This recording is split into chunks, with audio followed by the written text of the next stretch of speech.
নমস্কার বন্ধুরা, আগের ভিডিওতে আমরা অ্যাভারেজের বেসিক কনসেপ্ট শিখেছি। আজকের ভিডিওতে আমরা করব অ্যাভারেজের আরও কিছু সূত্র বা যেটাকে বলে শর্ট ট্রিক্স আর কিছু অঙ্কের প্র্যাকটিস। তাহলে চলো শুরু করি। প্রথম সূত্রটা হচ্ছে পর পর বা সম পার্থক্যযুক্ত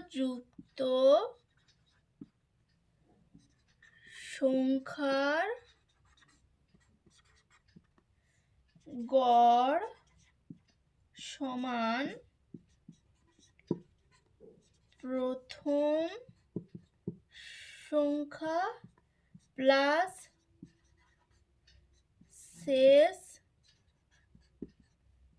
সংখ্যা ভাজিত 2। তাহলে এই সূত্রটাকে আমরা একটা এক্সাম্পলের মাধ্যমে শিখে নিই কিভাবে কাজ করে।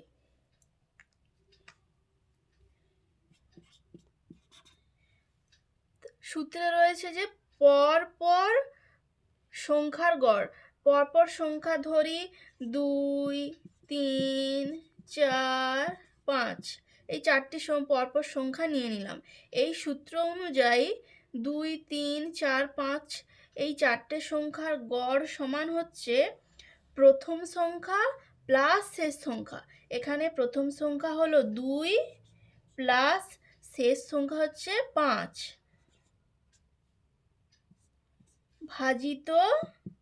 ভাজিত কি হয় 2। তাহলে 7 ভাজিত 2 সমান 3.5। তাহলে পরপর সংখ্যা আমরা কতগুলো নিয়ে নিলাম? 2, 3, 4, 5 চারটে সংখ্যা নিয়ে নিলাম। এই চারটে সংখ্যার গড় বেরোলো 3.5।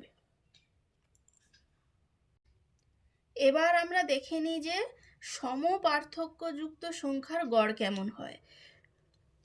তো নিয়ে নিলাম 2, 4, 6, 8। এখানে প্রতিটা সংখ্যার মধ্যে পার্থক্য হচ্ছে 2। 4, 6-এর মাঝেও 2, 6, 8-এর মাঝেও 2। তাহলে এরা হলো সমপার্থক্যযুক্ত চারটে সংখ্যা। তো এদের গড় সমান হচ্ছে প্রথম সংখ্যা এখানে 2 যুক্ত শেষ সংখ্যা হলো এখানে 8 ভাজিত 2। তাহলে দাঁড়ালো 10 ভাজিত 2 সমান 5। তাহলে সমপার্থক্যযুক্ত চারটে সংখ্যা নিয়েছি 2, 4, 6, 8, এদের গড় বেরোলো 5। এবার দ্বিতীয় সূত্রটি হলো যে প্রথম n সংখ্যক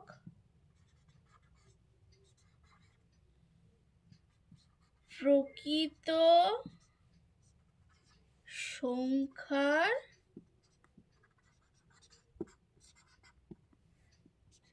গড় সমান n + 1/2। এখানে প্রকৃত সংখ্যা যেটাকে বলা হচ্ছে যে ন্যাচারাল নাম্বার, যেটা প্রকৃতিতে এমনিতেই, প্রকৃত সংখ্যা মানে হচ্ছে যে ন্যাচারাল নাম্বার যেটা প্রকৃতিতে এমনিতেই অ্যাভেলেবেল থাকে, যেমন 1, 2, 3, 4 এরকম করে করে n সংখ্যক পর্যন্ত। তাহলে এই সূত্রটাকে আমরা একটা এক্সাম্পলের মাধ্যমে দেখে নিই।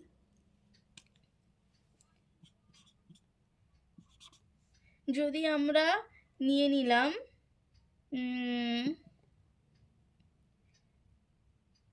1, 2, 3, 4, 5, তাহলে এখানে আমরা n এর মান এখানে আমরা পাচ্ছি 5। তাহলে সূত্র অনুযায়ী এই 5টি সংখ্যার গড় সমান n + 1/2। n যেহেতু এখানে 5, তাহলে আমরা লিখছি 5 + 1/2 2 সমান 6/2 সমান 3। তাহলে প্রথম 5টি সংখ্যার গড় হচ্ছে আমরা পেলাম 3। এবার পরের সূত্রটি দেখে নিই। পরের সূত্রটি হলো যে 1 থেকে n পর্যন্ত পর পর প্রকৃত সংখ্যাগুলির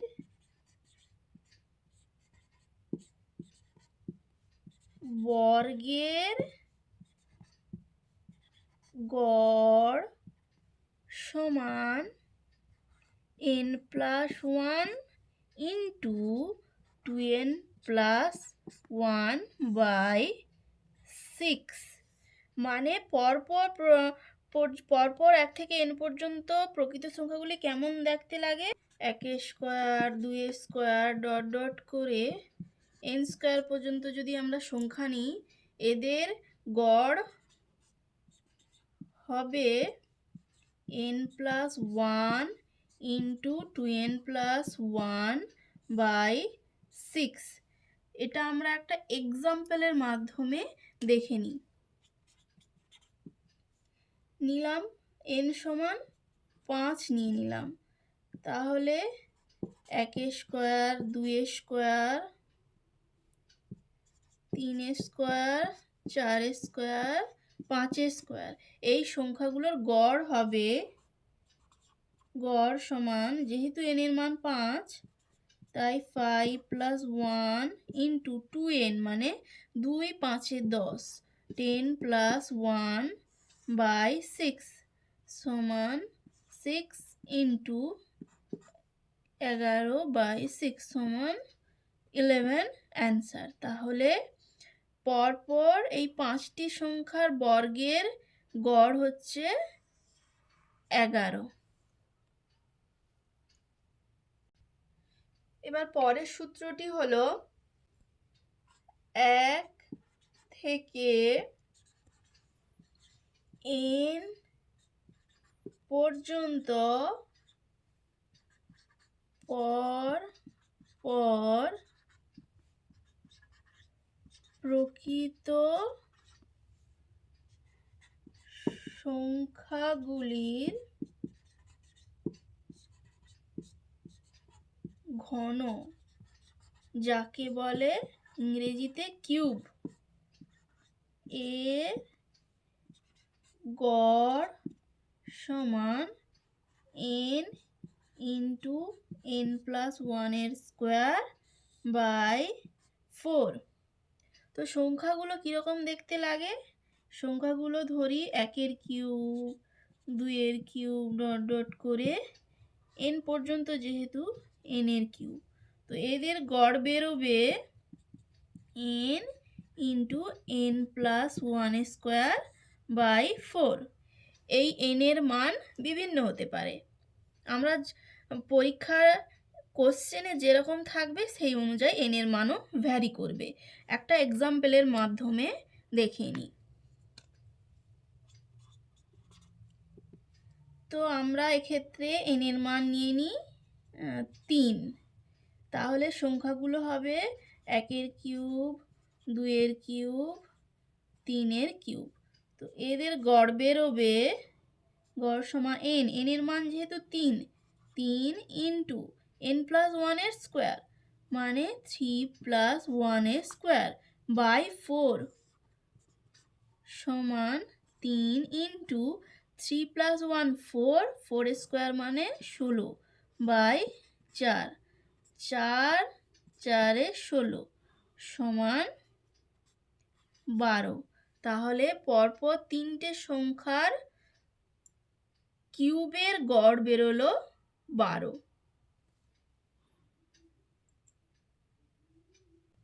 এবার আমরা একটা প্রশ্ন দেখে নিই। এই ধরনের অঙ্ক সাধারণত কম্পিটিটিভ এক্সামে আসে। কোয়েশ্চেনটা হচ্ছে, পরপর 5টি সংখ্যার গড় 15, বৃহত্তম সংখ্যাটা নির্ণয় করতে বলছে। তো আমরা পরপর 5টা বলেছে, আমরা এভাবে নিয়ে নিলাম 5টা দাগ। এভাবে আমরা শর্ট ট্রিকে করতে পারি। তো যেহেতু আমরা জানি গড় মানে হচ্ছে যে যতগুলো সংখ্যা দেয়া আছে তাদের মধ্যবর্তী সংখ্যাটাই হচ্ছে গড়, তাহলে আমরা মাঝখানে 15 বসাতে পারি, যেহেতু গড় সমান 15 দেয়া আছে। এখানে 15 হলে এবার যেহেতু বলেছে পরপর 5টা সংখ্যা, তাই 15-র পরে আমরা এটা 16, 17, এনে 14, 13 লিখতে পারি। এবার জিজ্ঞেস করেছে যে বৃহত্তম সংখ্যাটি নির্ণয় করো। তাহলে এখানে দেখতেই পাচ্ছ যে বৃহত্তম সংখ্যাটি হচ্ছে 17। এভাবেও আমরা এই অঙ্কটা শর্ট ট্রিকে খুব সহজেই করে নিতে পারি। এবার আরেকটা কোশ্চেন দেখে নিই। এই ধরনের কোশ্চেন পরীক্ষাতে আসে। বলেছে একজন ব্যাটসম্যানের 11 ইনিংসে কিছু গড় রান আছে। 12তম ইনিংসে সে 90 রান করলো, ফলে তার রানের গড় 5 বৃদ্ধি পায়। 12তম ইনিংসের পর তার রানের গড় কত? তো ধাপে ধাপে আমরা অ্যান্সারটা দেখে নিই। একজন ব্যাটসম্যানের 11 ইনিংসে সে কিছু গড় রান করেছে। ধরে নিই যে 11তম ইনিংস পর্যন্ত তার গড় রান হলো এক্স। 12তম ইনিংসে সে 90 রান করলো, ফলে তার রানের গড় 5 বৃদ্ধি পেল। তাহলে 12তম ইনিংসের পর তার রানের গড় হলো এক্স প্লাস 5। তাহলে 12তম ইনিংসের পরে তার টোটাল রান হবে এক্স প্লাস 5 ইন্টু 12। এবার 11তম ইনিংস পর্যন্ত তার রানের গড় এক্স পেয়েছি, তাই 11তম ইনিংস পর্যন্ত তার টোটাল রান হবে 11x। এবার 11x হচ্ছে 11তম ইনিংস পর্যন্ত তার টোটাল রান, প্লাস 12তম ইনিংসে সে 90 রান করলো। তাহলে এটা আমরা পেয়ে গেলাম 12তম ইনিংস পর্যন্ত তার টোটাল রান, এটা পেলাম। এবার এখানে পেয়েছি এটা 12তম ইনিংস পর্যন্ত তার টোটাল রান, আবার এখানে এটা পেলাম যে 12তম ইনিংস পর্যন্ত তার টোটাল রান। তার টোটাল রান, তাহলে এই দুটো আমরা সমান লিখতে পারি অবশ্যই। লিখে নিই এক্স প্লাস 5 ইন্টু 12 সমান 11x প্লাস 90। এবার আমরা এটাকে সরল করে নিই। 12x প্লাস 60 সমান 11x প্লাস 90। 11xটা এদিকে গেলে এক্স আর 60টা ওদিকে গেলে আমরা পাবো 30। তাহলে আমরা 11 ইনিংস পর্যন্ত গড় 30 পেয়ে গেলাম। গড় 30 পেয়ে গেলে টোটাল রান হবে 11তম ইনিংস পর্যন্ত 30 ইন্টু 11 মানে 330। এবার বলেছে যে 12তম ইনিংসের পর তার রানের গড়, তাহলে 12তম ইনিংসের পর তার টোটাল রান হবে 330 প্লাস 90 সমান 420।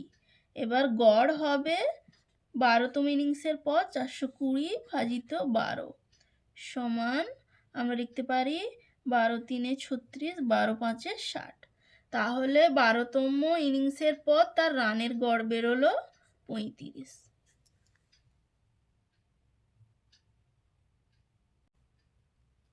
এবার আরও একটা কোশ্চেন দেখে নিই।